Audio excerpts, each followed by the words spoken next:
welcome to today's editorial discussion. Today we are going to talk about an article which is published in the Indian Express, which is written by Sanjay Barusar. He is the National Security Advisor Board of India during the term of 1999 to 2001. He was written this article on the backdrop of the recent conflicts in the West Asian region. Actually, this article examines the challenges faced by India as it attempts to position itself as a global economic and political power while grappling with division sectarian politics domestically. But this clear aspirations of rising India against the reality of the sectarian India, highlighting how internal social and political tensions undermines India's global standing, particularly in its engagement with the Muslim world and geopolitically significant region of West Asia. So before going too deep into this article, let us see what is India's role in West Asia. India has historically maintained a delicate balance in its relations with key players in West Asia, including Israel, Iran, and also Gulf Cooperation Council. So we need to understand the relation between Israel and Iran and also GCC. We know that Israel and Iran, they are fighting with each other actually. So India is trying to maintain a delicate balance between these regional powers. However, this regional multi-alignment is under strain due to recent conflicts such as Israel-Hamas war and also ongoing Syrian crisis. While External Affairs Minister Dr. S. Jaishankar emphasized India's trade, investment and maritime security contributions during the recent visits to the Qatar and Bahrain.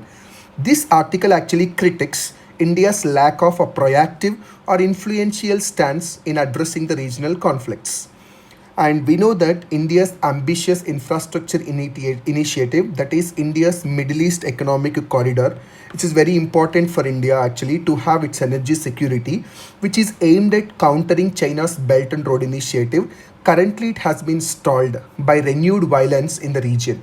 This itself illustrates how the external conflicts outside India, coupled with India's cautious diplomacy, limit its ability to assert itself as a stabilizing force in West Asia.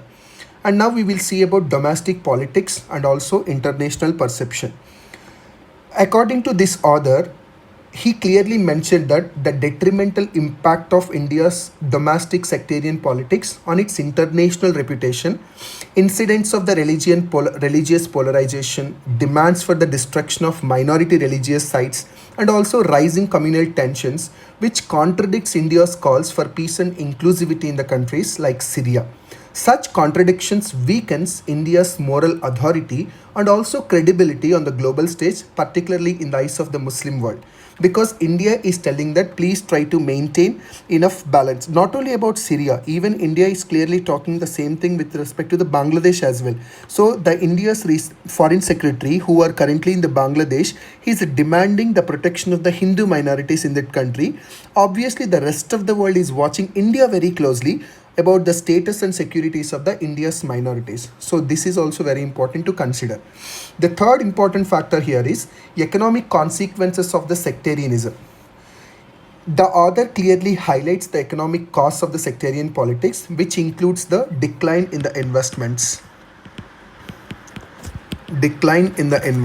because when the region is in the conflict or tension, the investors will not come forward to invest. The second thing is slowing the consumption and growth, because political instability leads to the reduced consumer confidence, hindering economic growth.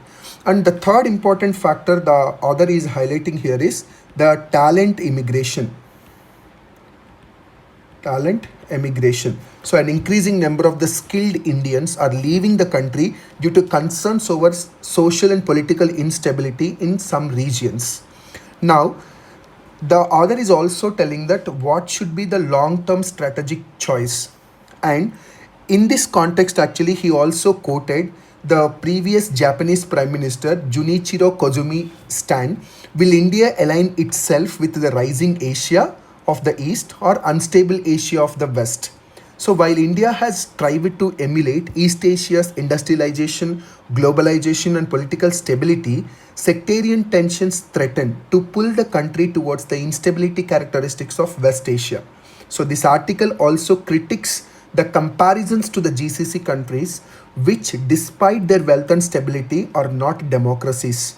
The author also argues that India's democratic fabric must remain intact and also inclusive to avoid the vulnerability seen in authoritarian regimes like Syria and Bangladesh, where public dissent can quickly destabilize the governments.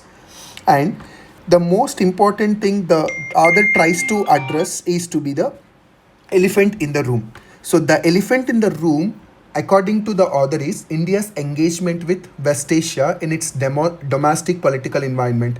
The growing influence of sectarian voices within India weakens the effectiveness of even its most skilled diplomats and also foreign policy initiatives.